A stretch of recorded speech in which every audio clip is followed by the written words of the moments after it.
Hey guys, welcome back. It's me, Gimpy, again. I was planning on doing a continuation of my playthrough on Silent Victory this evening, and I got tied up helping my wife out with something she's been working on. And I didn't have enough time and only had a few minutes, so I figured I would do a quick unboxing here of one of the lock and load titles that's a little different than the others. This one, it operates on the same basic tactical system, but the maps are different, and I wanted you guys to really see that, especially the maps and what comes with it. And I've got the X maps for it, so I'm gonna lay both of them out so you can see them, see if you think you should take and get the X maps. The X maps for this one is actually bigger than I anticipated, so I really wanted to lay that out for you guys, let you get a view of it, and see what you thought of it. I mean, bigger maps are always cool, but eventually you do have to consider, what is too big. So let's do our usual. Pop the box. I already grabbed the shrink off of the box and the X maps. It's got the, sorry about that. I had actually set the rules out because I was eyeballing them earlier. Standard rules and module. The rules here, same as what you're going to find in any of the other 1960 to present titles, and then you have your scenario booklet, which isn't quite as large as some of the others as far as scenarios go, but there's only so many scenarios you can do in this one, and the main one that people are going to be looking for is this one, The Day of Heroes, which is basically the movie Black Hawk Down. And you've got your Somali mobs here listed down, where you're going to put them and what square you're going to put them, and then your American forces, which look like they start off with a greater quantity, but they don't spawn more. And for my quick perusing of the map, or of the specific rulebooks for this game, it appears that mobs and other Somalis will spawn and come at you in greater numbers. So this is a little bit different. I'm really intrigued by it, and I'm looking forward to actually doing a playthrough on it. And I'm thinking this is actually going to be my playthrough after I finish the one I'm doing on Heroes in Normandy. Here's one of the counter sheets. You can see you've got a tank down here, some of your Humvees, the Army, I guess that's a deuce and a half. We didn't use that in the Marines. You got your Blackhawks, Little Birds, things of that nature. I think that's an enemy. Is a technical? Yeah, that's a technical. They have their weapon teams here for the Somalis, and you can see your Rangers and Delta Force here at the top, which I'm interested in because see where they at. The snipers here, Delta Force snipers, they can actually be in the Little Birds and the Blackhawks, just like you see in the movie, and I'm guessing you can have them circling around and shooting down on the map. So that sounds actually really cool. I'm looking forward to trying that out. And I saw this tickled me. There's a single Navy SEAL counter here, just one purple little Navy SEAL counter, and you can see he's got his SEAL trident there in the top left. So I wonder how he plays out into the game. Same type system that you see on everything else. You got your shaken, wounded, your sport weapons, your open close for your tanks, which there aren't that many. You got your vehicles down here. It looks like you flip them over for the helicopters. I haven't actually played with helicopters too much, so that's going to be a learning experience for me. And this is something else that I wanted you guys to see, is this game does not come with a whole lot of counters. There's only 2 sheets of counters, but I guess it kind of makes sense in a way because there's not big amounts of forces going after each other.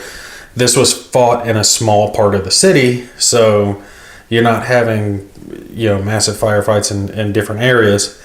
You can see here you've got your Somali groups, and they do not have good stats at all, which you wouldn't expect. It's a 0-3-4 counter, and it looks like they're all 0-3-4. They've got VIPs, and I think these are the counters you're going to use And for example, the Day of Heroes scenario, when they're trying to capture Farah Deed's lieutenants, you're going to use those guys. And then these mob counters are one of the things I know for a fact that spawn, and they spawn from the roadblocks, which are these counters actually directly below them. And that's just to signify, just like the you saw in the movie where they had piles of rubbish and tires and they were burning them to signal everything. And you can actually fire through, if you're playing as the Somali, you can fire through the mobs, and that's what these counters are to represent. I'm not sure what the specifics of those rules entail. I haven't delved too deep into the rule book yet for the specifics, but I am going to get into that before I start my little playthrough on it. You got your leaders down here. It's actually kind of neat. They took the picture from the movie. Let me move over here so you can see it. You guys remember this guy, the one that was running around with his little AK spouting off and saying, Farah Deed claimed this prisoner alive, and all that other good stuff. Your usual counters there. And it looks like on the backs of these, the Somalis don't go to Shaken, they go to half squads. So that is interesting. Your VIP squads or VIP groups go to Shaken, but the rest of them just get reduced. So I guess they don't have a Shaken status, they just get killed off. The mob looks like it's the same way. This is going to be interesting. I'm definitely looking forward to trying this one out. But this was one of the big things I wanted to show you. Just so you can see it, it comes with the usual 2 dice for lock and load. And I like how they always include one of each color or 2 different colors, so you can take and differentiate when you're playing the game. You've got your standard rules reference, turn track, player aid, and you can see there's not a whole lot of terrain on this one. Not a whole lot of terrain modifiers.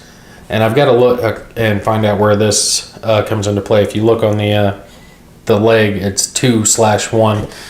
I don't know where that's going to apply just yet. I'm going to have to check that out. Wow, there's only 1 bit of degrading terrain. That's light woods. There really isn't a whole lot of differentiating terrain in this game. It's definitely going to be interesting to try out. And then you got your fire through, usual, your smoke and your wreck markers and all that good stuff. Anyway, let me set this stuff out of the way so I can set out the map for you guys. And once I get this map out and you see it, I will take and set out the X maps. All right, so here is the standard map that comes with the game. The squares on this are about as big as the hexes in the standard Heroes of Normandy, Heroes of Motherland, the regular games. They're about that size. The X maps, however, appear to be a little bit bigger than this other X maps. It appears to be more than double. So right there you've got that standard one, and here is 1/2 of the X map. I'm not going to try to line it up to the buildings. It appears, actually I might be able to, yep. Actually, there we got it lined up. Here we go. That is the bottom half. Let me grab the other one here and I'll unfold it so you guys can see. Throw that out of the way. And it's interesting, this one came in 2 pieces. It's similar to the X maps for the Naval Bastion's outpost. Let's see, how do I set this up? Does it go here? Nope. Okay. How I've got it set on the table is like that. All right. You can see, actually, let me pull the standard map out. So this is far more than double the size. I'm going to back it up a little bit so you guys can see. Right there's the regular map that comes with it, and you can see how big the X map is. It's actually hanging off my table right now because I've got another game back behind it. So it is quite large. Some people are going to like that and some people aren't. Personally, in my opinion, I think you can take and use either. You're perfectly fine to use the standard map that comes with the game, and I don't think you're going to have a problem with it. I've played games on regular maps, and I've played games on X maps. Personally, I do like the X maps bigger, but with these two being in a separate piece, I'm going to have to absolutely employ a sheet of plexiglass to cover it, and I've actually just ordered one that is on its way. It's not quite this big, but it'll be big enough to get it laid down and hold them down. I think, if I remember right from eyeballing the scenario book, let me look real quick. I think some maps only use part of the map. Let's see, most of them say, okay, here we go. See, this one only uses half.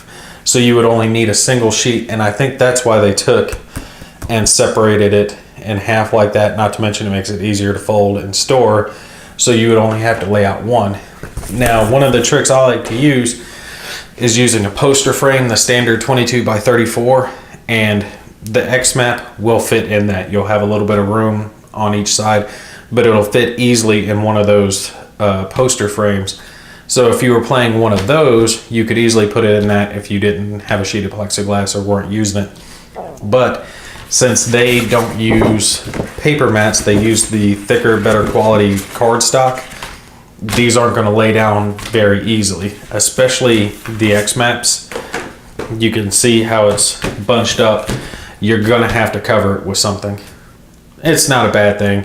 I would much rather have a thicker, better quality material that's going to stand up to me folding it around and unpacking it multiple times without tearing up, versus having some of the paper maps I've seen in other war games that you can't do that without causing nasty creases that will mess up your maps. And I forget the term for it. I know there's one of you guys will put it in the comments. You'll tell me what the term is, where you get that little white crease in there.